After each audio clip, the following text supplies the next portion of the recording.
Praise the lord. प्रभु यीशु मसीह के नाम से आप सभी को धन्यवाद। हालेलुया। प्रभु आप सब पर अनुग्रह कर कर आशीषित रूप से आपको चलाता रहे।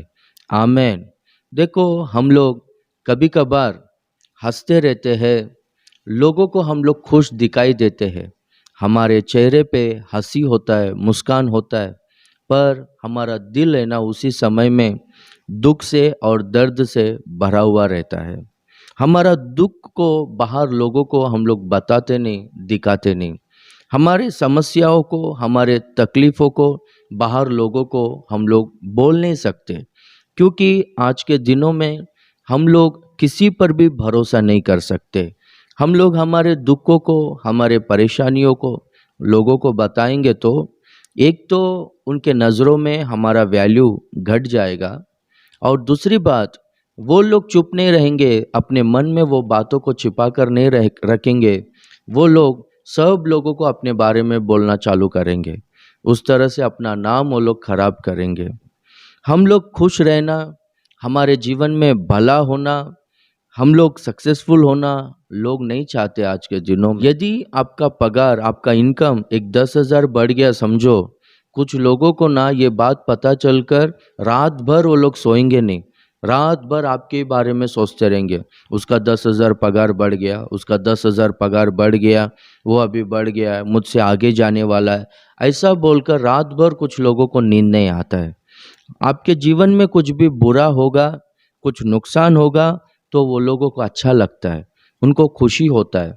अभी के दिन, अभी के लोग ऐसे लोग हैं। इसलिए हमारे बारे में, हमारे दुखों को, हमारे समस्याओं को लोगों को हम लोग बोलते नहीं, क्योंकि हमको लोग कैसे पता चल गए अपने को।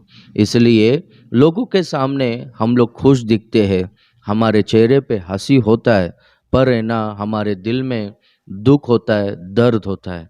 कुछ लोगों के घरों में समस्याओं के वजह से, कुछ लोग उनके पति के वजह से, कुछ लोग उनके पत्नी के वजह से बहुत परेशान होकर उनका दिल पूरा व्याकुलता से भरा हुआ होता है। कुछ लोग उनके बच्चों के वजह से बहुत दुखी रहते हैं, बहुत टेंशन में रहते हैं कि बच्चों का फ्यूचर क्या होगा बोलकर। कुछ लोगों को कर्जा के वजह से, कुछ लोगों को बीमारी के वजह से, कुछ लोगों को फाइनेंशियल लॉस के वजह से, ऐसा कुछ लोगों ने धोखा दिया होगा, कुछ नुकसान किया होगा। ये सब कारणों के वजह से लोग है ना दुखी रहते हैं, उनका दिल पूरा टूटा हुआ रहता है। लोगों के सामने तो अच्छा ही दिखते, और कुछ आत्मिक लोग कहीं पर भी वो लोग ठोकर खाकर नीचे गिर गए, कुछ पाप को किए, तो उनका दिल पूरा दुख से भर जाता है, क्योंकि मैं पवित्र नहीं हूँ, परमेश्वर के वचन के अनुसार मेरा जीवन नहीं है, प्रार्थना का जीवन नहीं है बोलकर उनका दिल है ना, आत्मिक लोगों का दिल है ना दुख से, दर्द से भरा हुआ रहता है। जब एक का दिल दुखता है, बाइबल में लिखा गया है कि हृदय की व्याकुलता के वजह से हड्डियां कमज़ोर हो जाता है बोलकर। तो यदि कोई भी दुख से, दर्द से गुजरता रहेगा, हृदय में पूरा व्याकुलता और वेदना भरा हुआ रहेगा, तो उनका शरीर में, उनका बॉडी में कैल्शियम कम होता है बोलकर बाइबल में लिखा गया है।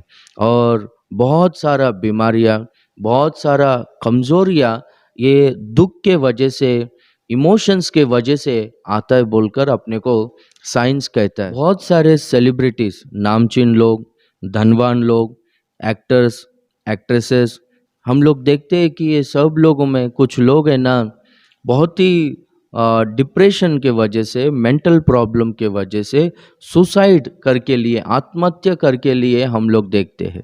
हाल ही 3-4 महीने पहले मैं एक सिंगर के बारे में न्यूज़ में मैं देखा था कि वो ना घर में बहुत सारा टैबलेट्स को एक ही बार वो खा ली बोलता है, सुसाइड करने के लिए वो कोशिश की। लोगों को एंटरटेन करते हैं, वो लोगों के चेहरे में जब वो लोग प्रोग्राम करते हैं, कंसर्ट करते हैं या फिर फिल्म में एक्टिंग करते हैं, उनके चेहरे में हमको हंसी दिखता है, लोगों को भी हंसाते हैं।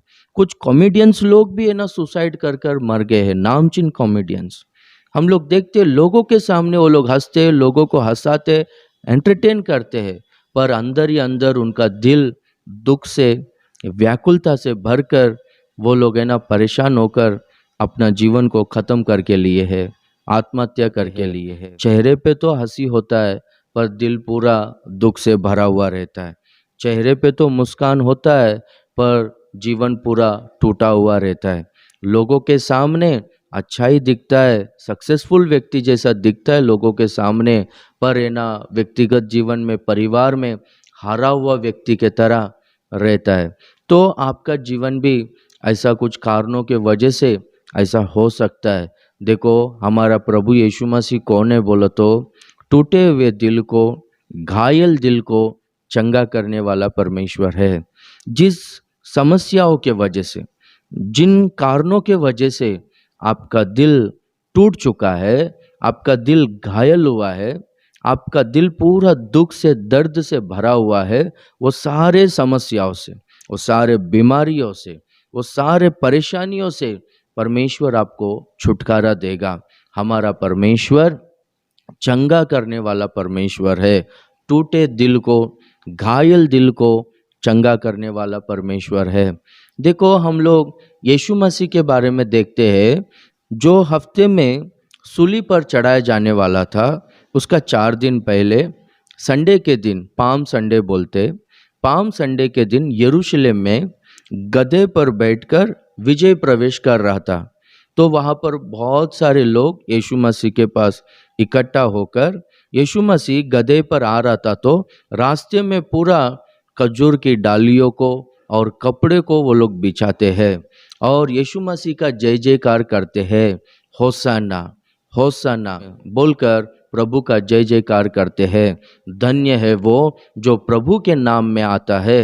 होसाना होसाना बोलकर वो लोग जय जयकार करते हैं। वहाँ पर तो हम लोग को सीन क्या दिखाई देता है बोलो तो बहुत सारे लोग वहाँ पर है, बहुत सारे लोग यीशु मसीह का जय जयकार करते हैं। यही हमारा राजा है, यही हमारा मसीहा है बोलकर ऐसा लोग है ना समझकर यीशु मसीह का जय जयकार करते हैं। उस समय में यीशु मसीह के चेहरे में कुछ दुख हमको दिखाई नहीं देता है। उस समय में यीशु मसीह के चेहरे में आनंद और खुशी दिखाई देता है, पर उनके दिल में बहुत ज़्यादा दुख था बोलकर हम लोग देखते हैं। जैसे ही यरूशलेम में प्रवेश हुआ, ऊपर एक पहाड़ के ऊपर खड़े रहकर पूरा यरूशलेम को देखकर यीशु मसीह रो रो कर, विलाप कर कर इस तरह से कहता है, हे यरूशलेम, हे यरूशलेम, तू जो भविष्यद्वक्ताओं को मारता है, क्या ही भला होता कि तू आज इस मेल मिलाप वाला संदेश को तू सुनता, अंगीकार करता, इस कुशल बातें को तू जानता, तू अगर समझ पाता तो अच्छा होता था। क्योंकि आने वाले दिनों में शत्रु तेरे चारों ओर मोर्चा बांधकर तुझे घेर लेंगे, तुझको दबाएंगे, तुझे और तुझ में जो बच्चे हैं वो लोगों को भी मिट्टी में मिला देंगे और तुझ पर एक पत्थर के ऊपर एक नहीं रहेगा, ऐसा बोलकर प्रभु बोलता है। वो लोगों को बचाने के लिए, वो लोगों का उद्धार करने के लिए ही यीशु मसीह मानव रूप धारण कर कर इस पृथ्वी में आया था। पर वो बात वो लोग है ना समझ नहीं पाए। क्या ही भला होता कि तू इस कुशल की बातों को तू जानता और समझता था बोलकर प्रभु है ना देख कर रोता है। देखो मलाकी का किताब से मत्ती सुसमाचार का जो किताब है, ये दोनों पुस्तक के बीच में 400 साल का गैप है, 400 साल का अंतर है। ये 400 साल है ना इजराइलियों को कहीं पर भी उनको वचन मिला, परमेश्वर उनसे बात किया, ऐसा हम लोग देखते नहीं। ये 400 साल उनके लिए ना पूरा अंधकार से भरा हुआ दिन था, हम लोग देखते हैं। देखो जब बेथलेहम में यीशु मसीह का जन्म हुआ तो कितने सारे गडरिए वो लोग अंधकार में बैठकर वो लोग भेड़ों को चरा रहे थे, लिखा गया है। पर जैसे ही यीशु मसीह का जन्म हुआ वहाँ पर है ना एक ज्योति चमका, हम लोग देखते हैं। यानी तब तक 400 साल तक वो लोग है ना अंधकार में उनका जीवन को बिता रहे थे। तो यीशु मसीह उनको वो अंधकार से, यीशु मसीह उनको वो दुखों से, यीशु मसीह उनको वो सारे दासत्व से, गुलामी से बाहर निकालना चाहता था। यीशु मसीह उनका उद्धार करना चाहता था। ऐसा वो लोग गुलामी में गए, उसका कारण वो लोगों ने किया हुआ पाप है बोलकर वो पाप से छुड़ाने के लिए यीशु मसीह आया था, पर वो लोगों ने यीशु मसीह का अंगीकार नहीं किया। जो कोई भी यीशु मसीह का अंगीकार करेंगे, यीशु मसीह क्या करता है बोलो तो उनके टूटे हुए दिल को, घायल दिल को वो चंगा करता है। जैसे कि पिता अपने बच्चों के विषय में बहुत ही दुखी होकर उनको बचाना चाहता है, उनका फ्यूचर अच्छा होना चाहिए बोलकर जैसा सोचता है, वैसे ही यीशु मसीह उनके बारे में सोचा था। पर वो लोगों ने यीशु मसीह को ठुकरा दिया, वो लोगों ने यीशु मसीह का इनकार किया। हम लोग देखते हैं कि उसके बाद में AD 70 में टाइटस चक्रवर्ती उनके ऊपर आकर हमला किया, पूरा यरूशलेम देश को वो जला दिया और ध्वस्त कर दिया बोलकर हम लोग देखते हैं।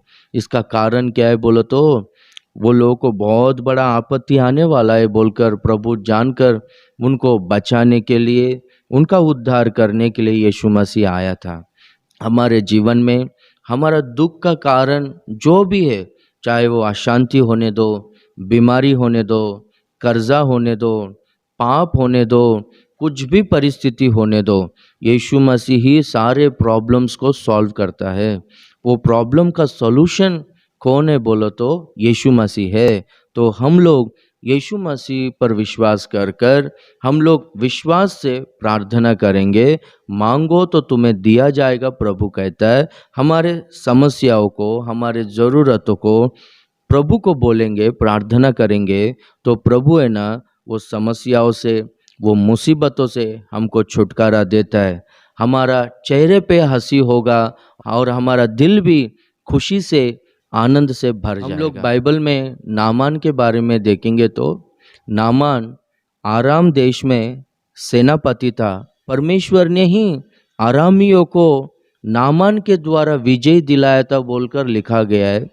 राजा के दृष्टि में बहुत ही बड़ा और प्रतिष्ठित व्यक्ति था, पूरा देश भर में बहुत ही आदर और सम्मान पाया हुआ व्यक्ति था और उनका नाम पूरा दुनिया भर में फैल गया था।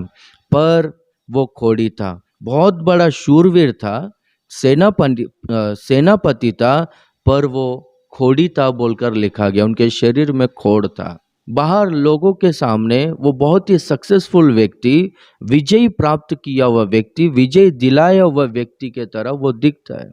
बाहर जाएगा तो सब लोग उनको इज्जत देते, डरते हैं, उनका दंडवत करते हैं, उनके चेहरे पे हंसी है।